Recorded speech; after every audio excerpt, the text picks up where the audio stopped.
Sziasztok! Ez itt a Kerbal Space program nevű játék, és megpróbálok csinálni neki egy ilyen tutoriált, ami a pályaállásról, a pályaszinkronizálásról és a dokkolásról fog szólni. Utólag mondom rá a hangot, tehát már végigment a játék. Hát úgy vettem észre, hogy pauzézni nem tudok közben, a narráció közben, úgyhogy most egy kicsit ilyen érdekes lesz. Itt mutatom az űrállomást, ahol szeretnék majd csatlakozni. Az űrszeméttől egy kicsit nem látszik, de mindjárt megnézzük.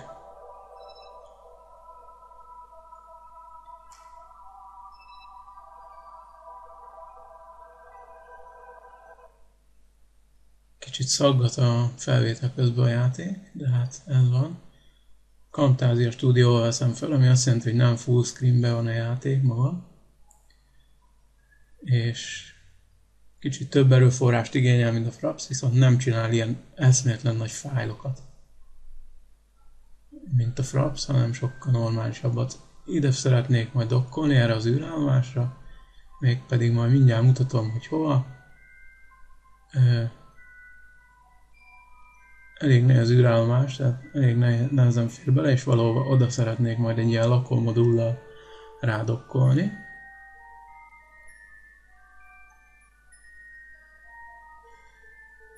Ez majd, hogyha kész lesz, akkor ilyen feltöltő állomás szerűség lesz, ahol majd űrhajókkal rá lehet dokkolni, és akkor meg lehet tankolni őket, és menni tovább. Ami azért lesz jó, mert nem kell majd olyan bazi nagy űrhajókat építeni, hanem egy kisebbel idáig eljövök, teli tankolom, és mehetek tovább. Ott ilyen lakómodulok vannak, ott vannak a teli tankok, és itt oda fogok majd ilyen dokkoló részt építeni az űrhajóknak, amit most itt mutogatok. Ott vannak a tartályok, ugye, amivel majd tankolni lehet, RC, kis fúvókákhoz is van kis nafta.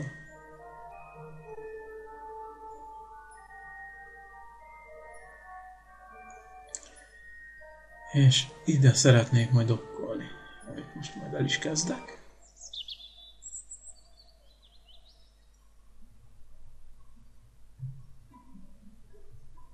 Betöltöm a modult, amit már megcsináltam.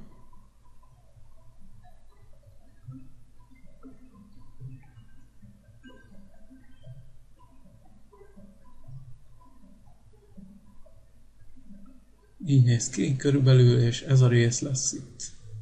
Tehát ott a narancssárga tartály fölötti rész lesz majd rádokkolva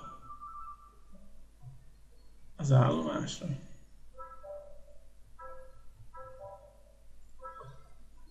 Egyből egy szép kis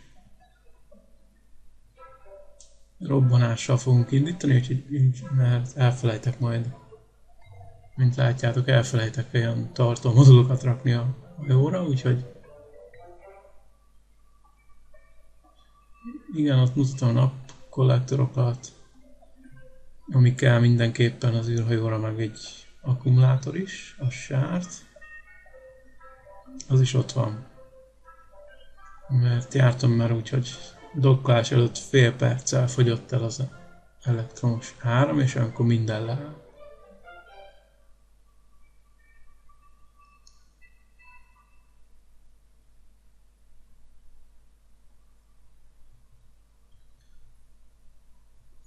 Igen, az a rész az csak azért van ott, hogy ilyen szimmetrikus legyen. Azt majd le fogom választani, amit ott most mutogatok. Ja igen, oda kell még egy dokkoló, bár igazából utólag rájöttem, hogy teljesen fölösleges, mert ezt a részt le fogom választani, tehát oda nem kell dokkoló. Bár annyiból jó, hogy ezt a kis tányért külön le lehet itt választani, ami viszont nem rossz. Elég nehéz lesz majd dokkolni, majd fogjátok látni, sokat szenvedek vele. Lehet, hogy egy kicsit meg is vágom a videót emiatt. És lehet, hogy nem kellett volna ennyi fúvóka, hanem csak középre egy 4-es, vagy pedig akkor jártam volna jobban ide, erre a szélére, meg erre a szélére teszek, tehát kiszélre teszek. Azt még nem tudom, hogy melyik a jobb. Ezt sejtem, hogy az a jobb, kiteszem szélre. Most fogjátok látni a szép kis robbanást majd, hogy egyből az indítóálláson fölrobban az egész. Tehát a tutoriál jól kezdődik, tehát látjátok, hogy profi vagyok.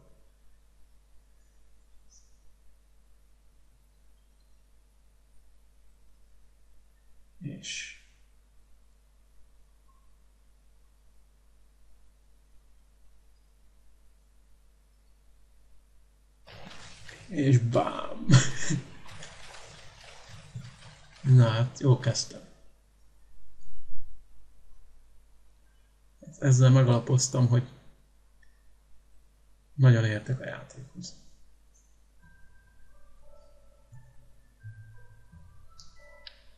Nem az kell. Igen, az kell.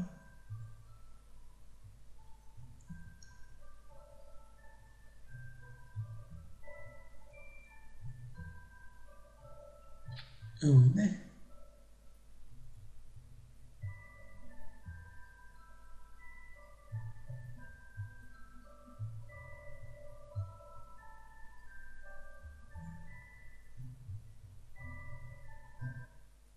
És az első kilőés, ez nem fog sikerülni egyébként. Elrontom a pályára állást. Majd meg is próbálom megmagyarázni, hogy hol rontottam el.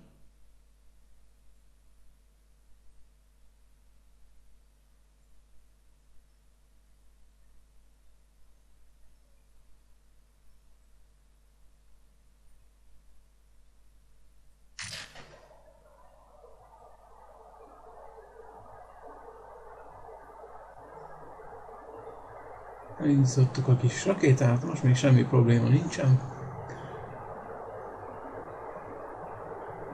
Ott lesz a baj, hogy kevés gázzal indítok. Tehát a második fokozatot azt látjátok, 2/3 van csak a tolóerő. És sokat fog csökkenni a sebesség, amikor leválasztom a kis szilárd hajtóanyagú rakétákat. És ezért nem lesz elegendő a sebesség a pályára álláshoz.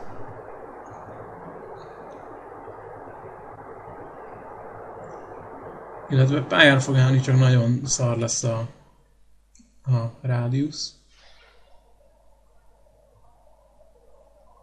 Látjátok, csökken a sebesség, már csak 120, 116, és ezt nem fogom majd hagyni a következőkben, sokkal nagyobb tolóerőt fogok neki adni.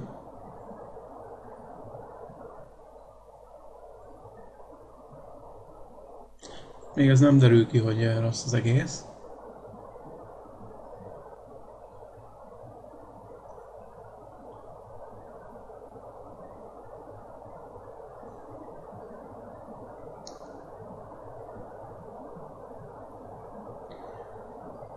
De aztán majd ki fog derülni. Egyébként azért is veszem fel utólag a hangot, meg a magyarázatot, mert főleg ott a dokkolás környékén nagyon lekötött a dolog, és nem sokat beszéltem. És gondolom, baromi unalmas lett volna a videó.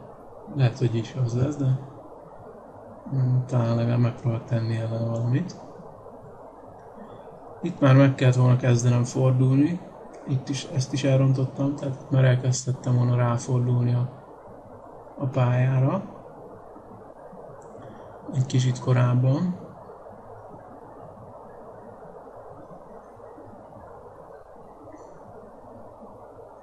Olyan 12-13 ezer méternél már elkezdtettem volna a fordulást. Ez egyébként teljesen rakéta függő, hogy mikor kezdjünk el fordulni, tehát ez függ attól, hogy a rakéta milyen sebességgel tud gyorsulni, mekkora a tömege a tolóerőhöz képest, meg ilyesmi. Itt még azért elég jól néz ki, tehát nem látszik, hogy bármit is elrontottam volna. De már látjátok, hogy még csak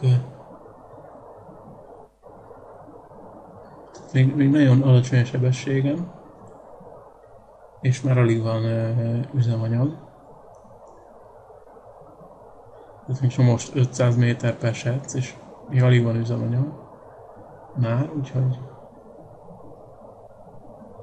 itt már azért el van rontva egy kicsit a dolog.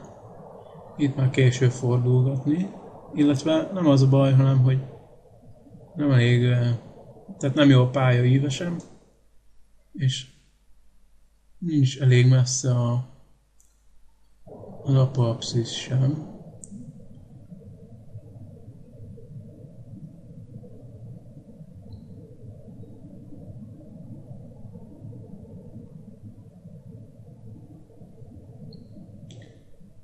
Igen, itt 1000 és elértem a aránylag normális sebességet.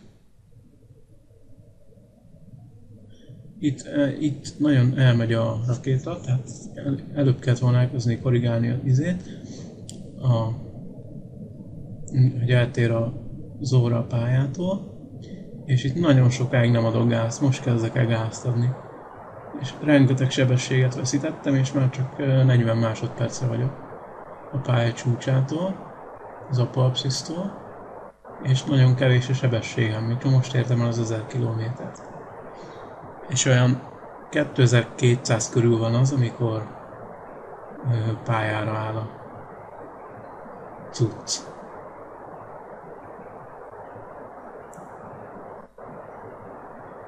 Ez is magasságfüggő egyébként, tehát minél közelebb vagy a felszínhez, minél alacsonyabb pályára akarsz állni, annál gyorsabb, annál nagyobb sebességre van szükség.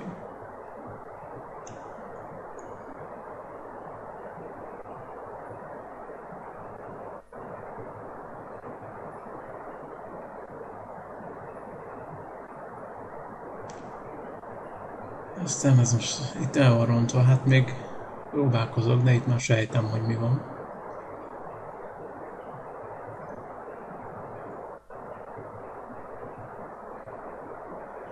Majd látjátok, hogy végül is elvileg sikerül pályára állnom, de nagyon rossz lesz a pálya.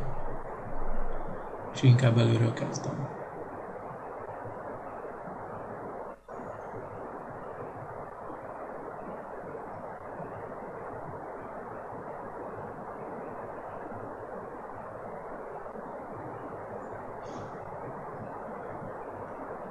Itt még égetek, hát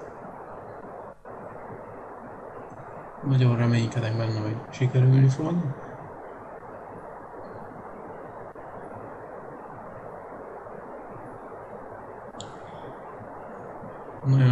Nagyon sok űrszemét van ott, főleg a űrállomás körül, de máshol is. És ez baromi idegesítő, amikor így be akarod jelölni a targetet, hogy kijelölni a célpontot, és akkor keresgéled ott a szmötyibe az űrállomást. A 0.18.1-esből sokkal jobb volt, mert ott egyszerűen el tudtad tüntetni egy törléssel az egészet. Így ez most így reálisabb lett, de viszont ilyen bosszantó az egész néha.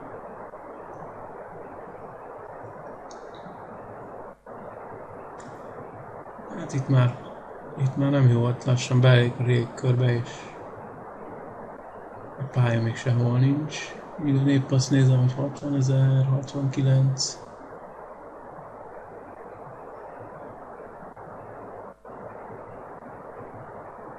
Már csak 58. Aztán rá fog jönni, hogy hát végülis meg lesz a körpálya, de nagyon ratyi lesz, úgyhogy újból fogom kezdeni. Igen, itt már jön.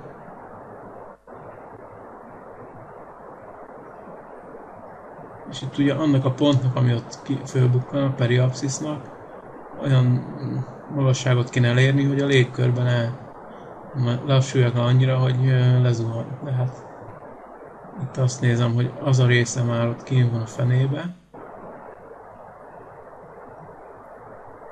És ez még mindig csak 30.000-nél tart, ami még bőven a légkör. Úgyhogy ezt itt jobbnak látom majd újra kezdeni. Igen.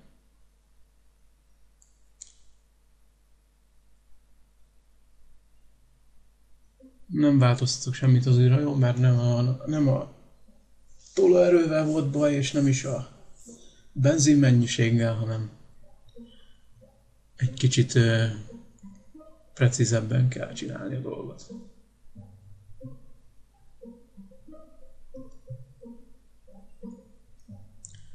Most itt gondolkodtam, hogy módosítsak valamit, de aztán arra jutottam, hogy inkább nem. Jó lesz az így.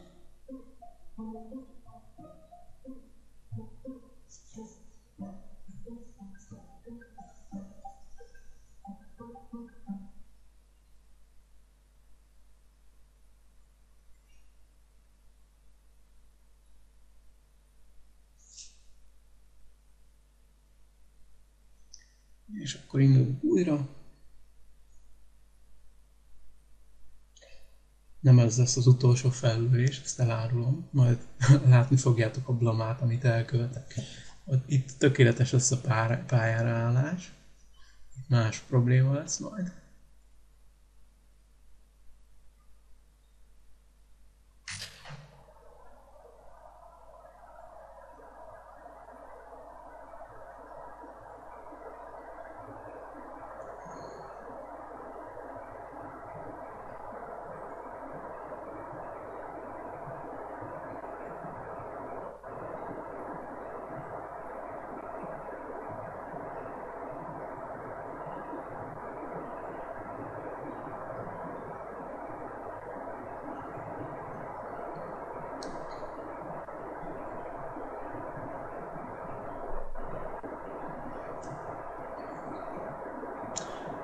Nincs ilyen hosszanti tenger körül forog, ez engem annyira nem szokott zavarni. Tőlem foroghat. Igen, és itt sokkal hamarabb gyújtom be a másodikat, és erősebb, nagyobb a tolóerő. Látjátok, sokkal kevesebb sebességet vesztek. Az előbb lecsökkent olyan 100 köré, most pedig 150 és már emelkedik. Ez már nagyon sokat számít.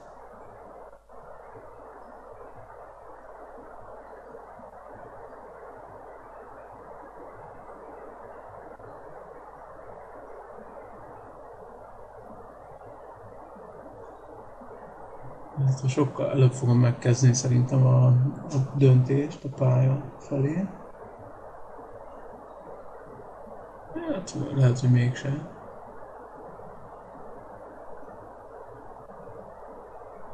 Előbb olyan 18-nál kezdtem.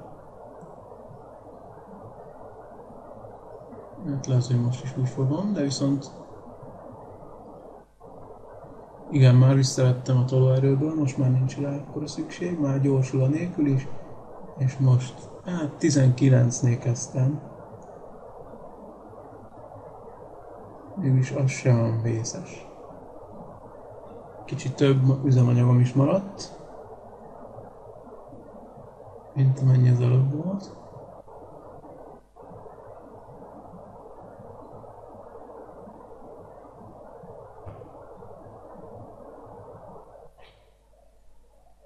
Ez a durránás, ez nem tudom, hogy mi lehet, szerintem talán a hangsebesség átlépését akarják itt valahogy szimulálni, vagy a fene se tudja.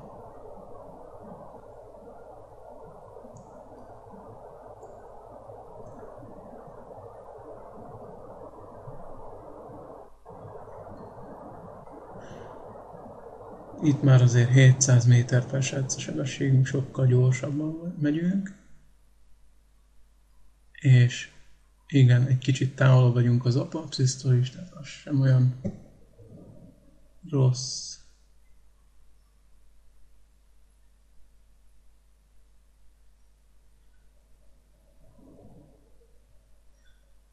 Ugye ott a sárga célkereszt, az a gyorsulásunk irányát mutatja, tehát hogyha a hajóóra, tehát jó, hogyha a hajóóra abba az irányba néz, amerre gyorsulunk. Tehát a mi kis hozzáállásunkat, azt érdemes mindig ott a célkereszt közepében tartani. Elfogyott a nafta, és látjátok, nem táncoltul el úgy az űrhajó, és sokkal előbbre adtam a gázt, tehát megint csak alig vesztettem sebességet. Sokkal jobban állok itt, az előzőnél 40 másodperc volt körülbelül. Most pedig 1.12. Sokkal több időm lesz sebességet gyűjteni, mielőtt elkezd zuhanni az űrhajó. És nagyon jó kis pályát fogok létrehozni, nem is azzal lesz a probléma.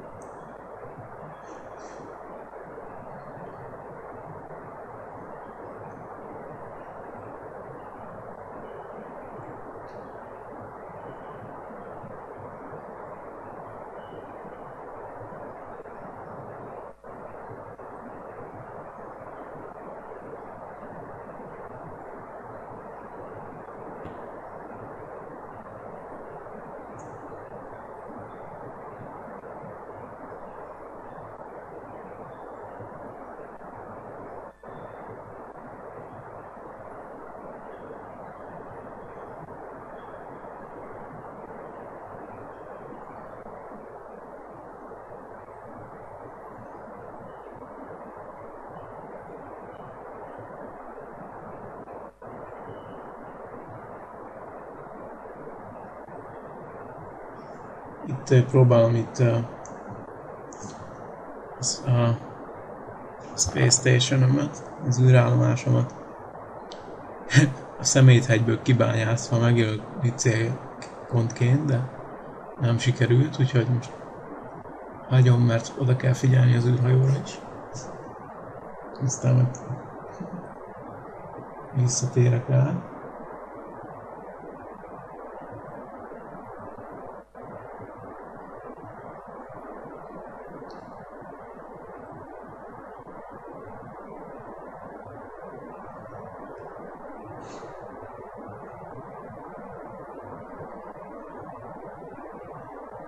Egész jól állunk, mert 1700 körül sebességünk, és még mindig nem értük az apoapsziszt.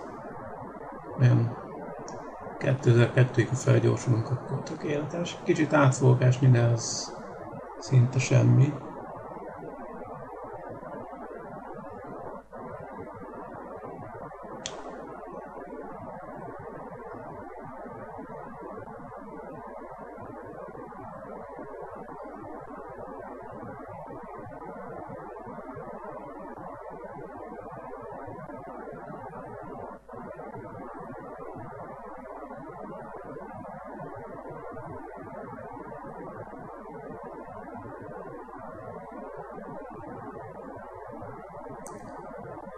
Benzin van bőven, azt néztem éppen, és meg is van a pálya. Szuper!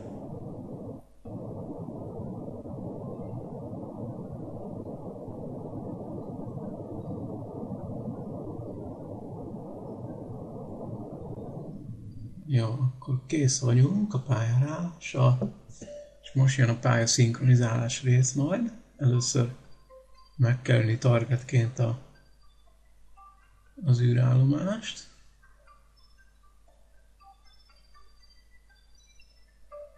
És elsőre sikerül, ez annyira ritka szokott lenni, mindig van még hülye Szeméthegyet jelölöm ki, kattintok rá. 0,2 fok az eltérés a két pálya között szögben, ami semmi, tehát azon nem is nagyon szoktam korrigálni. Ilyen 1 fok alatt nem korrigálok, még az 1 fokot is ritkán, mert még az is úgy belefér.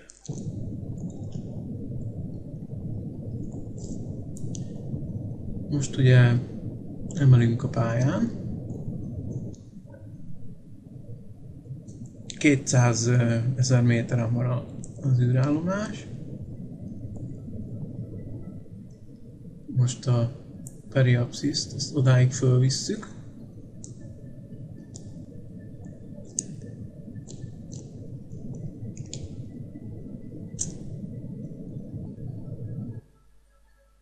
És van. És most nincs más dolgunk, mint utolérni az űrállomást. Még egy picit pontosítunk.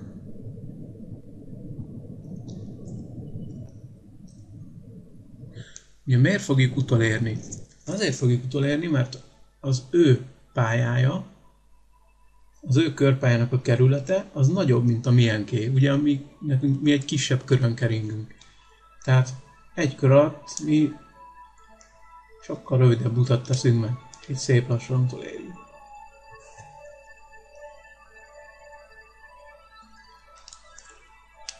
Meg persze valamivel gyorsabbak is vagyunk, hiszen mondtam, hogy minél közelebb keringünk a bolygóhoz, annál nagyobb sebességre van szükség, hogy pályán maradjunk. Tehát amikor mi itt járunk, akkor mi gyorsabbak vagyunk, mint ő.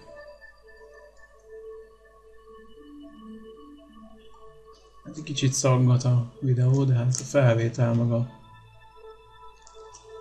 játék együtt az úgy látszik, hogy így tudta összehozni. Itt látjátok jelöli a találkozási pontokat. Hogy a kör végén hol leszek én, és hol lesz az űrállomás. És tulajdonképpen az a feladatunk, hogy ezt a két pontot minél közelebb hozzuk egymáshoz. Az a legjobb, hogyha így egymás mellett vannak közvetlenül.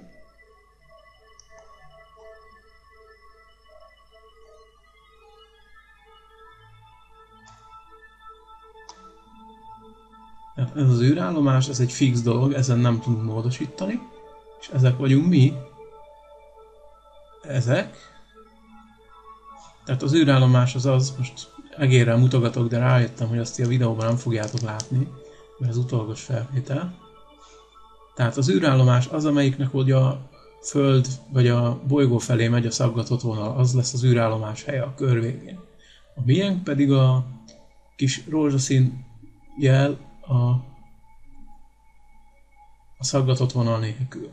És most az a dolgunk, hogy a kettőt közel hozzuk egymáshoz, mivel mögöttünk lesz a következő kör végén, ezért ezen módosítanunk kell. Tehát most megnöveljük a pályánkat, megnövelnénk, de itt követtem el a hibát, hogy elfogyott az áram, mert elfelejtettem kinyitni a napelemeket. És nem tudom kinyitni, mert áram nélkül az sem működik. A hajtómű tudna még áramot termelni, de áram nélkül nem tudom elindítani a hajtóművet sem. És nem tudom kinyitni a napelemeket sem, pedig 1000 ágra süt a nap, tehát egyből lenne áramom. Gyakorlatilag elvesztettem az irányítást a hajó fölött. Mit fog most csinálni? Üzemanyagom rengeteg lenne még. Tehát mit fog most csinálni? Újra kell kezdenem az egészet. Tehát kész, tehát itt meghalt az űrhajó. Egyszerűen nem tudom beindítani a hajtóműveket se. Tehát ami ha megy, akkor termel áramot.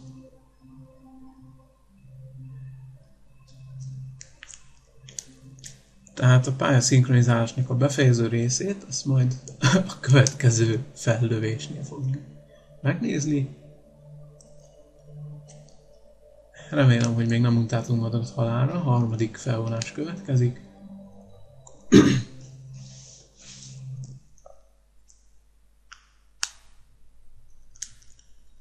Indítsuk újra.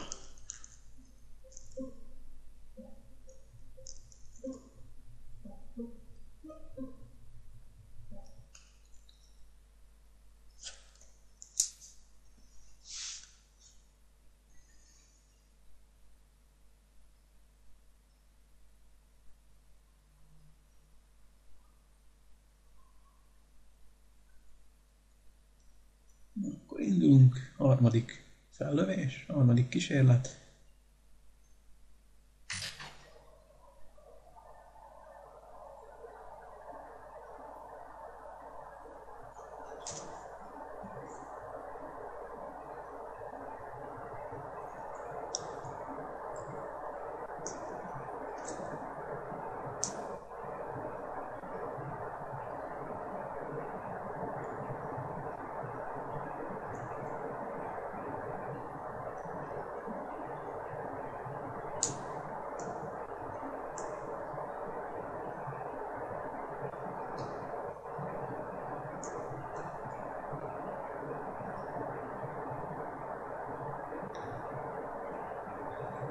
Most itt még nagyobb tolóerőt fog ráadni, mint látjátok. Föltoltam teljesen totálisan is egyből begyújtottam, tehát minél kevesebb sebességet akarok veszteni. És itt már 160-nál már nő is a sebesség, tehát nem is nagyon vesztettem lendületet.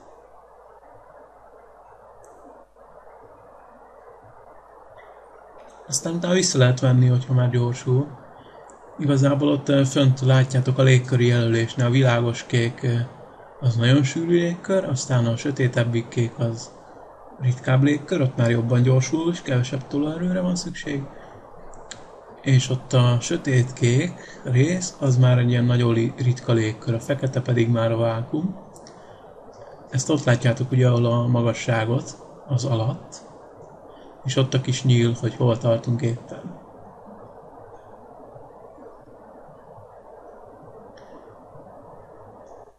Itt 17-nél elkezdem a forgást, akkor úgy látszik, hogy mégsem 12-nél, 13-nál kell, hanem elég olyan 17-18-nál.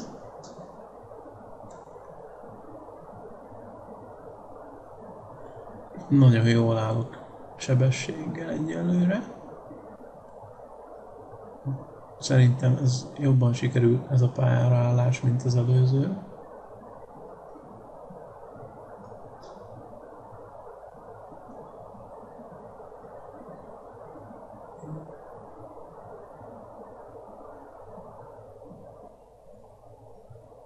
Itt már lejjebb veszem a tolóerőt, nem kell annyi.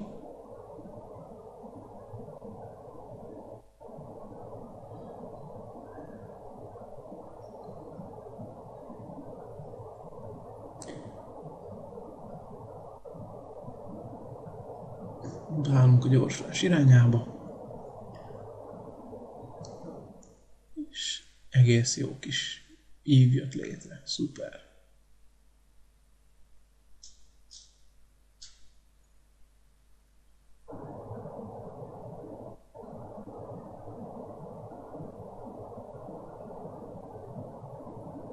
Jaj, ez se az utolsó. Figyeljetek ezt a blamát, amit elkövetek. Atya úristen. De ez, figyeljetek. Legyújtok, elkezdít és paf, elengedem a rakétákat. Szevasz. Véletlenül megnyomtam a space-t. És kezdhetjük előről a pályára állást. Na, ezt el is felejtettem, hogy ilyen is volt. Hát, legfeljebb majd áttekeritek.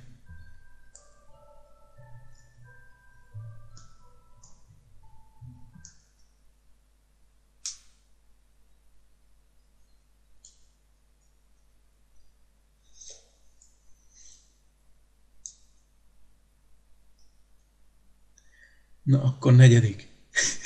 Neki futás. Negyedik megfutás. Go!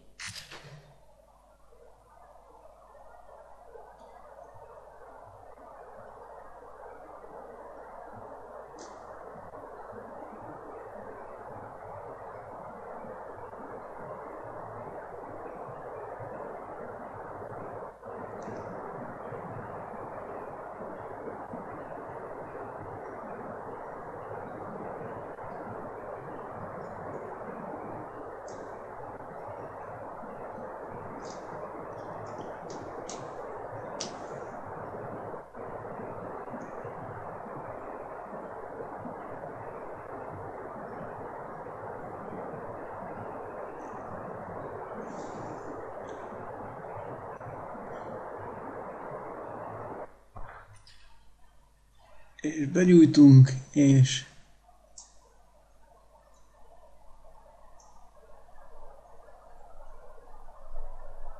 már is gyorsulunk, itt se vesztettünk nagy sebességet, és most már tényleg nem fogom elcseszni. Megígérhetem.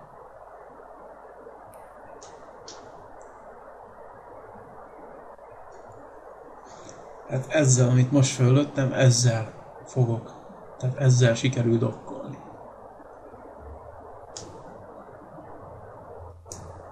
nem lesz több meglepetés.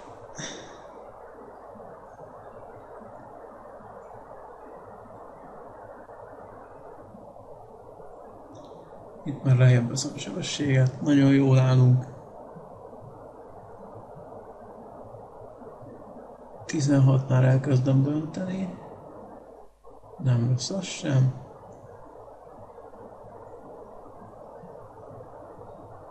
Nagyon sok üzemanyag van még. Félig volt majdnem az előbb, amikor ránéztem.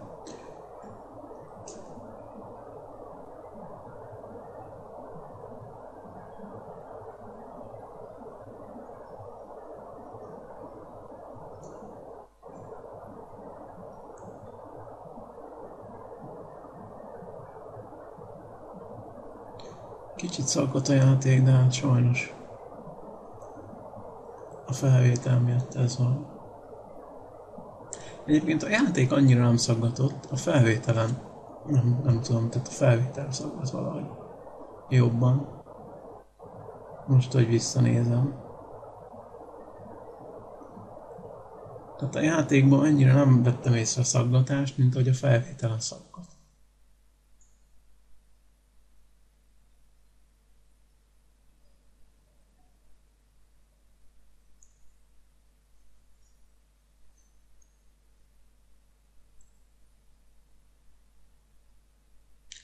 Egész jól állok. Jó lesz ez a pálya is. Jó sikerül majd a pályára állás. És itt baromira fogok vigyázni, hogy ne a space-t nyomjam meg.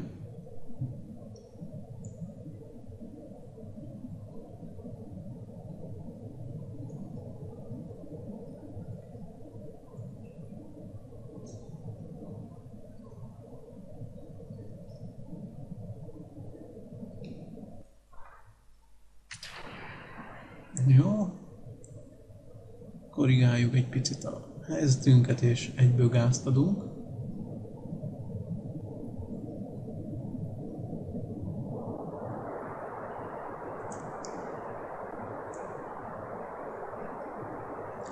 Nagyon-nagyon jól állunk. Nem vagyunk olyan messze az apoapszisztól, mint az előbb, de viszont a sebességünk az sokkal jobb. Úgyhogy ez is nagyon jó kis pálya lesz.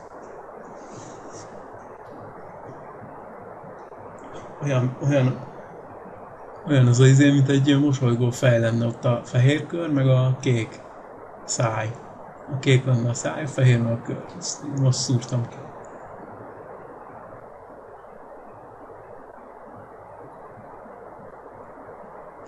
A mosolygó Kirby.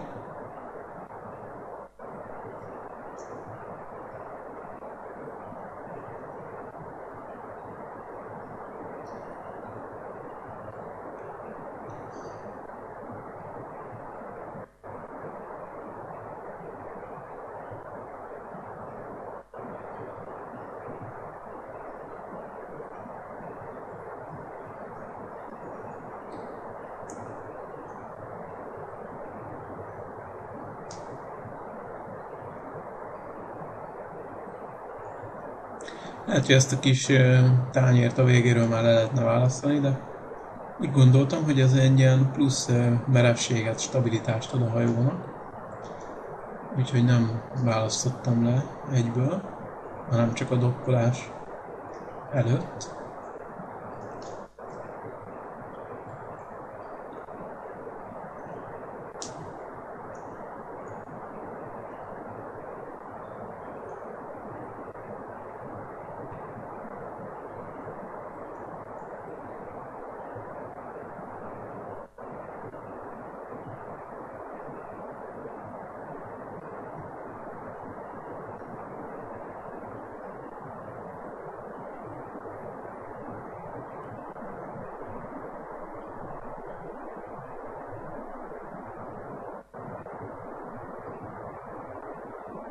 Nem tudom, hogy itt most miért forgattam a képet, mit próbáltam mutatni. De mindegy. Nem is annyira lényeges valószínűleg. Közben nézem, hogy hol tart a pályaív. Hát az előző azért jobban sikerült egy picit, de Most is jó lesz a pálya egyébként. Nem lesz vele gond. Ott már meg is van. Még is növelünk rajta. És kész. Ja igen, picit túl fogunk menni a 200 000 méteren, egy 10-valány méterre. Ja, 2.12, de nem lényeg. Igen, és most még mielőtt bármit is csinálnék, kinyitom a napelemeket. Ez jó ötlet.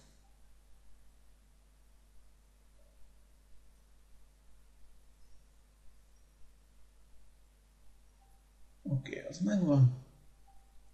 Üzemanyagunk rengeteg van. Most ki kéne választani az űrállomást valahogy, ami nem lesz egyszerű, mert ott a dzsumbújban van. De sikerül.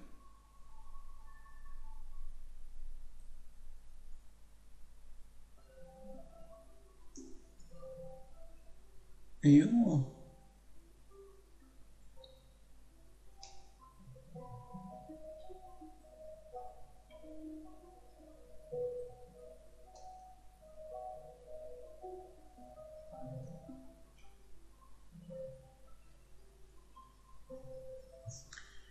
Igen, és most az a dolgunk, hogy kicsit megemeljük a apoapszis, mert nagyon alacsonyan van.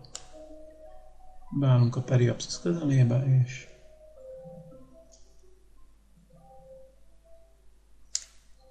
beforgatjuk az űrhajót a gyorsulás irányába. Oda. Nézzétek el, hogy így szaggat, de úgy látszik, a gépem nem elég erős ahhoz, hogy felvételt is készítsek, meg játékot is játszak. A Fraps-el próbáltam, az nem szaggatott ennyire, viszont 30 másodpercenként kikapcsolt, valószínűleg azért, mert ilyen free verzió volt. És utána olvastam, hogy ilyen iszonyat nagy fájlokat csinál, tehát egyszerűen nincs annyi hely a vinyómon, hogy egy ilyen több mint 1 órás videót felvegyek. Fraps-el. Ez kész, lehetetlen. Főleg 30 másodpercenként. Mindig újra elindítani a felvételt, az egy vicc. Ez a Camtasia Studio, ez sokkal jobb program. Csak hát valószínű, hogy gépigénye az nagyobb, mint a Frapsnek.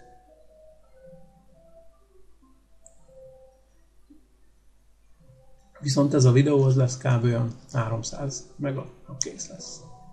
És 1,5 órás is. Tök jó minőségű.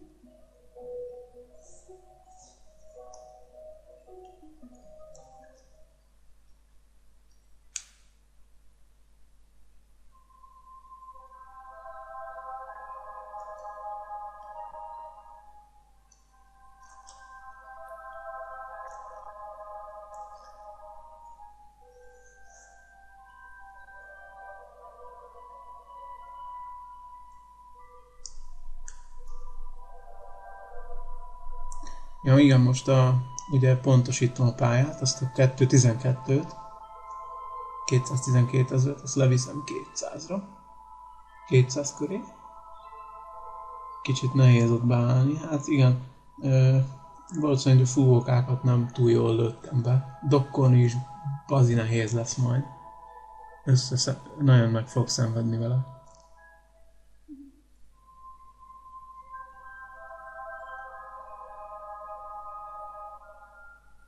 Oké, van 200 körül.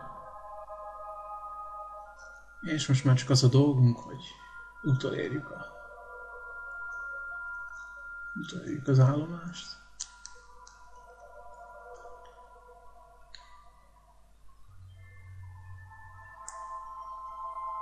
Megnéztem, hogy van-e minden áram, benzin.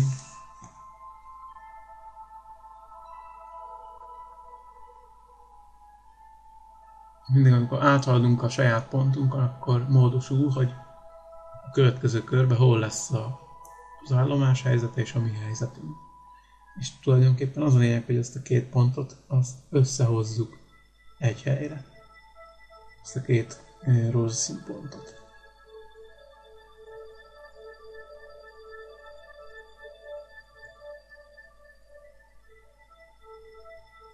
Látjátok, így közeledik, ahogy teszem a köröket, így mindig ugrik egyet a helyzet.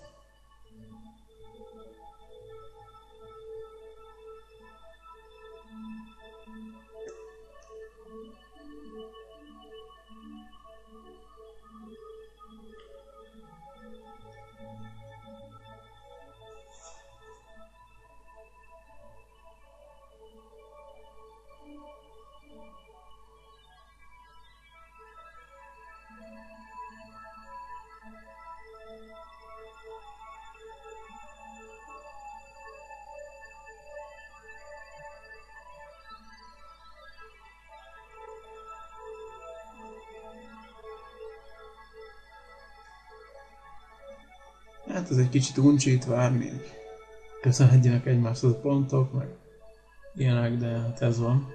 Nagyobb időgyorsításra nem tudom tenni, mert 240 000 méter alatt csak 5-szöröst enged maximum. Tehát a 5. Fokozatot, az nem tudom, azt hiszem 100-szoros gyorsítás.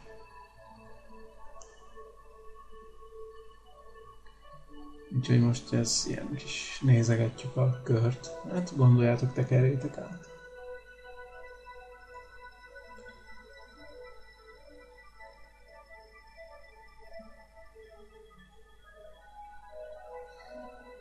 De most lesz az, hogy hogyan tudjuk a két helyzetet egymáshoz közel hozni, úgyhogy szerintem érdemes nézni.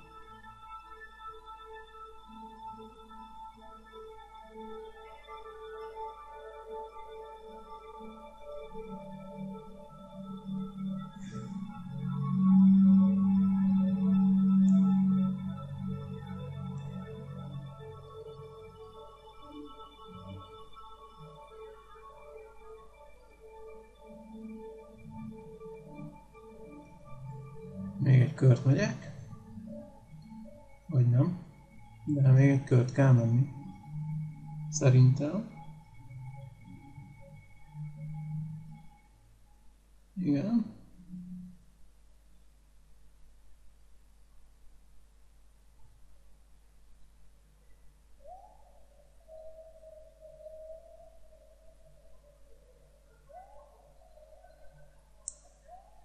Jó, itt már azért látom lejjebb adni a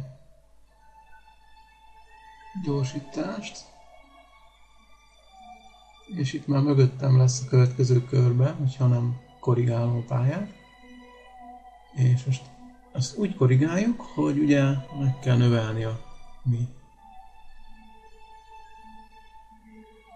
pályánkat, közelebb hozni az övéhez. Hát itt elkezdek neki gázt adni.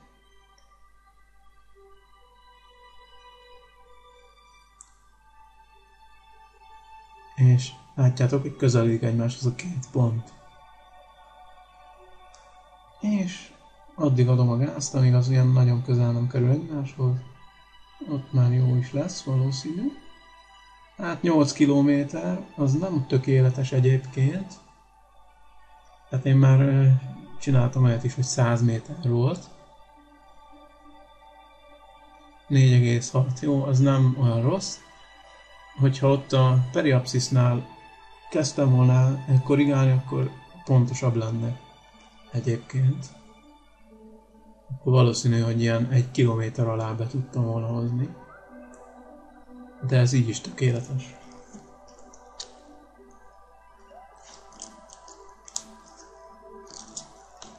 Így se lesz gond, simán meg fogjuk tudni közelíteni.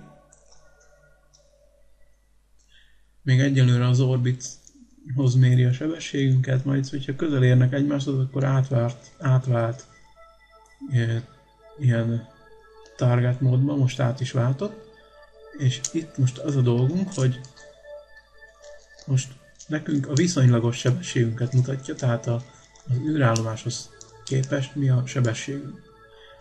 És azt kell minél jobban a nulla felé vinni, tehát lehetőleg nullára csökkenteni.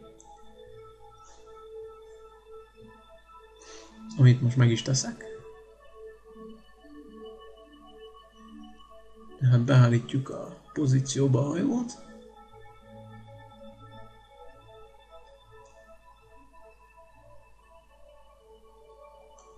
És akkor elkezdjük neki adni a tolóerőt, és addig csökkentjük a sebességet, amíg nulla nem lesz, vagy legalábbis ilyen 0,1-2 valamennyi.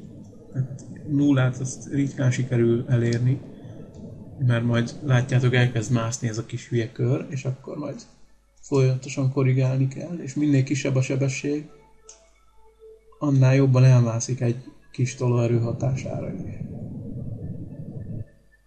2 méter per sec a sebességünk.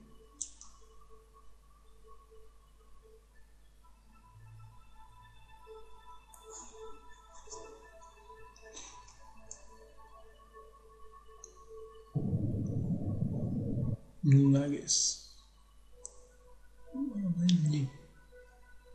Azért nem látom pontosan a számokat, mert itt most egy videószerkesztőben nézem, és itt nem full képernyőn van, ilyen nagyon pici ablak van, és igazából 0,4, ha jól látom. Most elkezdhetünk már közelíteni az állomás felé, beállunk pozícióba, az mutatja, az a kis rózsaszín valami, hogy merre van az űrállomás. Tehát ha oda visszük, akkor állunk irányba, és ott is van 4,7 km, és most elkezdhetünk gyorsítani felé. Hát nagyon nem kell, de igen, egy ilyen 40-50 méter per sec az jó. És aztán meg is fordulunk, mert majd lassítani is kell, ha közel értünk. Hát sajnos igencsak szaggat itt a játék, hát ez van, nem tudok mit csinálni. A felvétel közben, tehát maga a játék az nem szaggatott ennyire, úgy látszik, hogy igen, 400 méterre leszünk tőle a legközelebbi ponton, az már nem annyira rossz.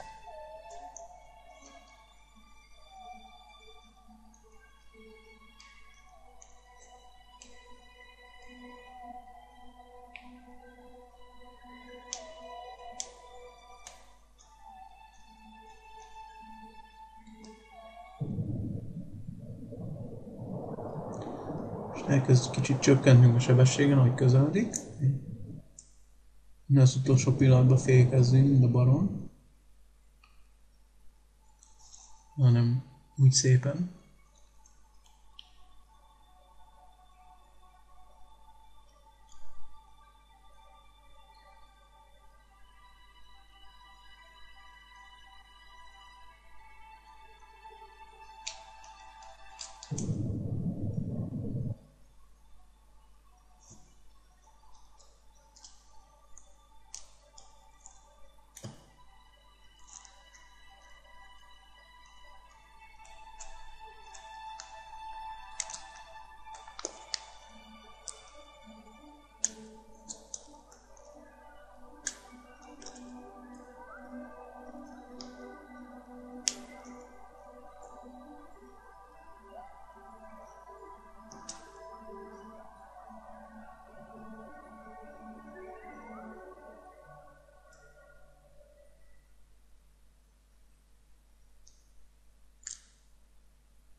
És megint nullára próbáljuk csökkenteni a sebességünket, nulla közelébe.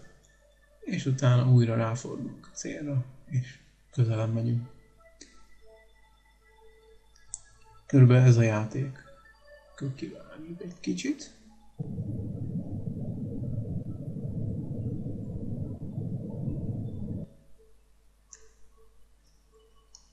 Tehát az előbb felugrott a Skype, úgyhogy belevágtam egy kicsit a videóba.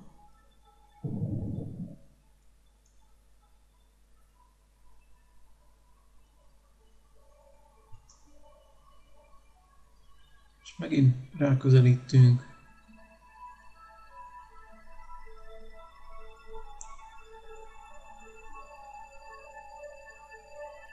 Beállunk irányba, és gázt adunk. És újra közelebb kerülünk hozzá. Jó, ennyi elég is. És már itt a nagy rakétákra nem lesz szükség, úgyhogy ezt le is fogom választani.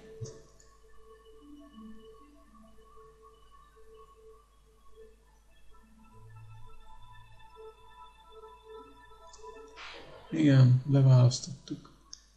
Most már csak a fúvókákkal fogunk dolgozni.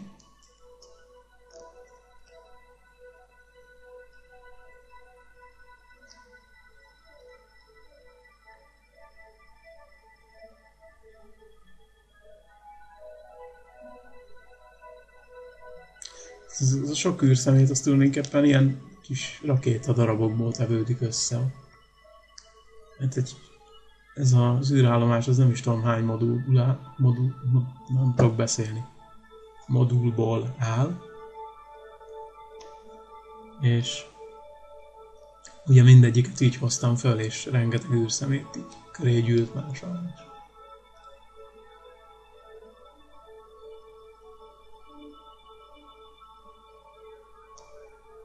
Na, itt már ezért el kellene kezdeni fékezni. Nem ártana. Na most. Remélem megáll. És akkor majd valahol a kereszt alakú végének az egyikére fogok bedokkolni valahogy. Most ezek a napelemek azok nagyon jók, hogy úgy állnak, ugyanis az egy ilyen irányzék tulajdonképpen, ezt direkt úgy raktam föl, az fogja a horizontális irányt mutatni. Tehát az a jobbra-balra irány nekem. Igen, azt már leválasztjuk, azt a tányért onnan, az nem kell oda.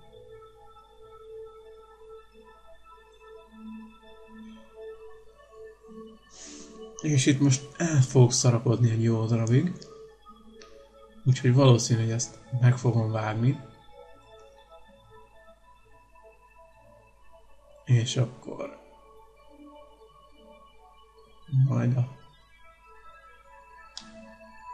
a dokkolást azt még bemutatom. Hát, ugye közel megyek hozzá. Most így próbálgatom, hogy melyik irány micsoda.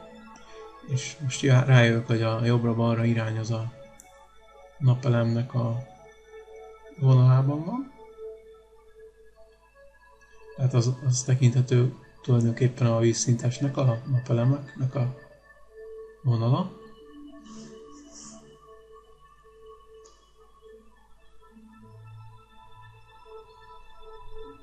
Most közel megyek. Ami bazi nehézé teszi a dokkolást, hogy egyszerűen tehát itt 3 dimenzióba kéne látni tulajdonképpen is.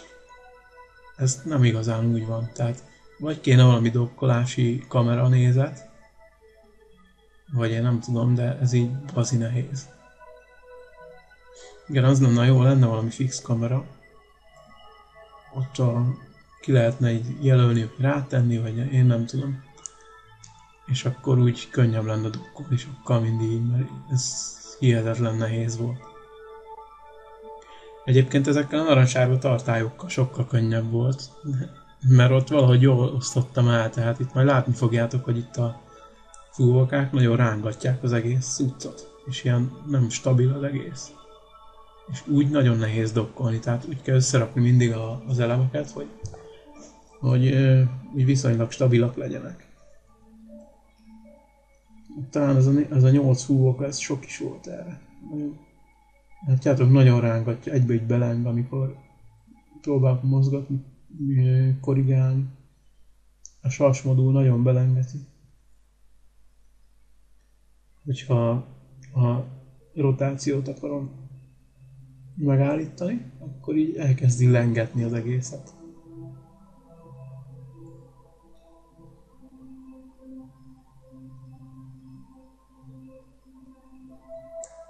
Ez itt most az ilyen nettó szenvedés lesz, úgyhogy ezt valószínű kivágom.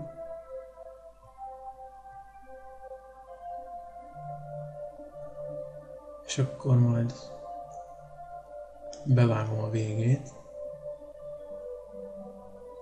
Most próbálom egy irányba tenni, hogy a vízszintes az tényleg vízszintes legyen a nézőpontomhoz képest.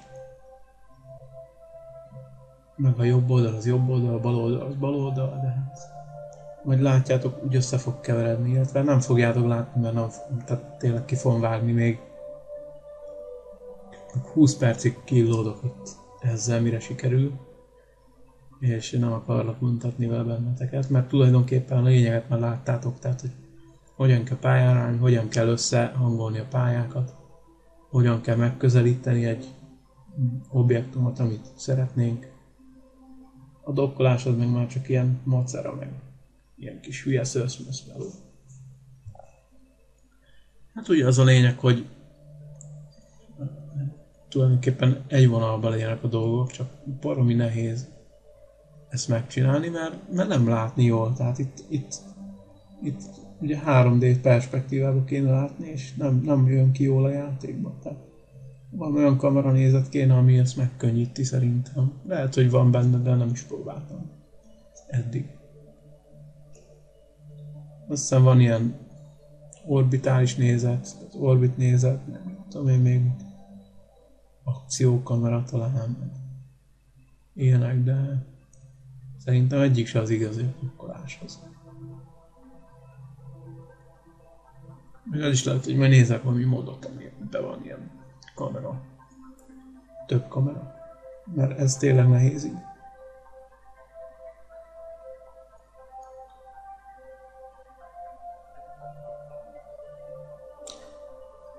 Na szóval itt akkor majd lesz egy vágás. És innen folytatjuk. Na itt vagyok, itt görcsölök a vaksötétbe. Közben kivágtam a kiborító részeket. És már ott vagyok, nézzétek meg a célba, de valahogy nem dokkol rá, egyszerűen nem dokkol rá, nem állok teljesen jó szögbe. És valami iszonyat, hogy mit összegörcsög ezzel.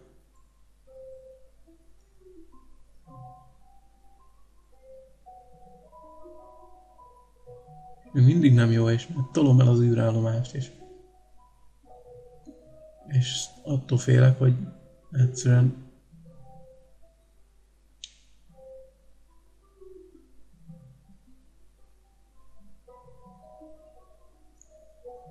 volt olyan, hogy így megtoltam egy kicsit, és így elrepült, és nem tudom, szerintem az valami bug volt, de egy pillanatok alatt egy kilométerre került tőlem, és így elszállt a francba. És ezt nem akarom most így elkövetni.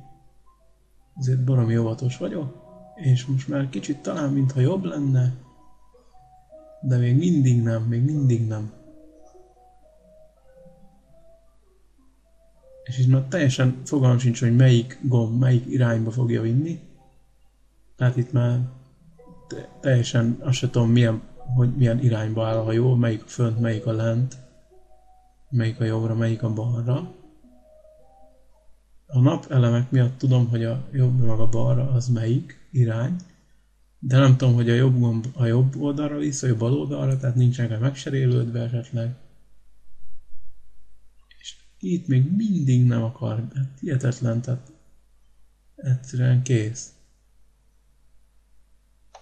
Tehát itt tulajdonképpen itt már ki voltam akadva nagyon.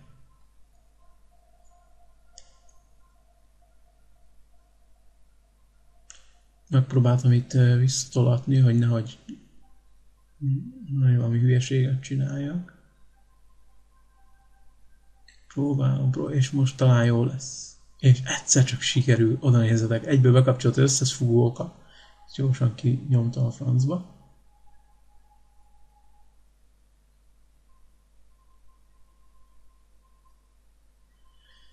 Készen vagyunk, na még 3-szor ezt meg kell csinálni, mert ott még van, úristen, te még belegondolni is rossz. És akkor az űrállomás, hogy egyszerűen kezelhetetlen, tehát alig lehet rá közelíteni már. Tehát tényleg valami jó kis kameramódokat le kell szedni. Vagy nem tudom, hogy az lenne jó, ki lehetne jelölni külön részeit targetnek. Lehet, hogy ki lehet, nem tudom. Azt igen, azt leválasztom, arra nincs szükség. És sikerült a dokkolás, hát ne tudjátok meg. Ja igen, becsukom még a napelemeket, nincs szükség, mert itt van egy ilyen nagy az űrállomás, és ez tökéletesen elég.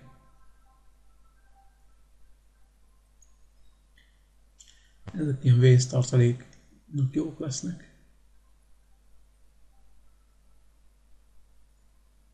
Igen, próbálom majd becsukni őket. Hát most azért forgatom, hogy valami normális pozícióba kerüljön. De aztán úgy döntök, hogy így messziről megpróbálom, hát ha sikerül. Ja.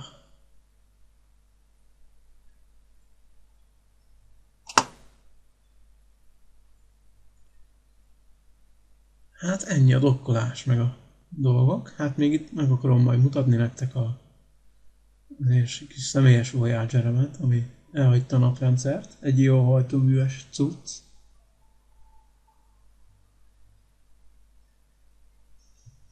De aki nem kíváncsi rá, annak eddig tartott a tutoriál.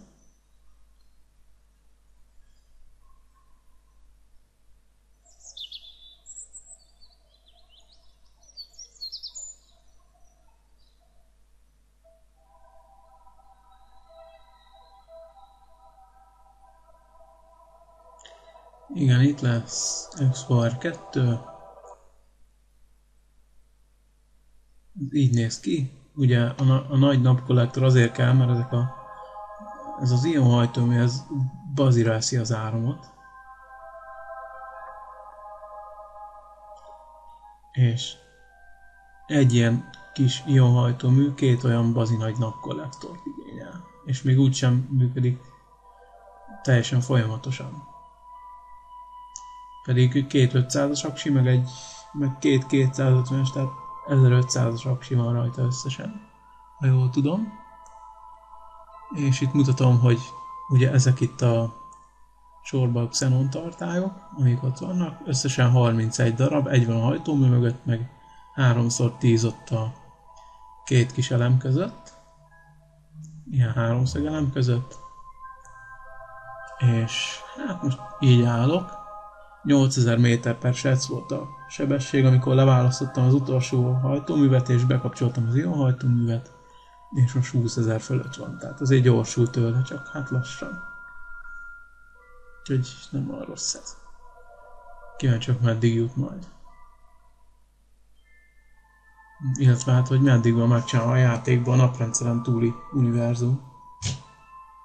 Hogy meddig tudok menni, lehet, hogy falba ütközik, vagy nem tudom, fölrobban, vagy eltűnik a játékból, majd meglátjuk. Érdekes lesz majd, hogyha esetleg több naprendszer így megjelenik a játékban, lesznek benne távlatok. Hát körülbelül ennyi volt a videó. Köszi, hogy megnéztétek, remélem, hogy voltak benne hasznos információk a pályárást, meg az ilyesmit tekintve. Az ilyen dokkolást, meg közelítést, ilyesmiket tekintve. Úgyhogy ennyi lett volna, akkor köszi szépen, megnéztétek, sziasztok!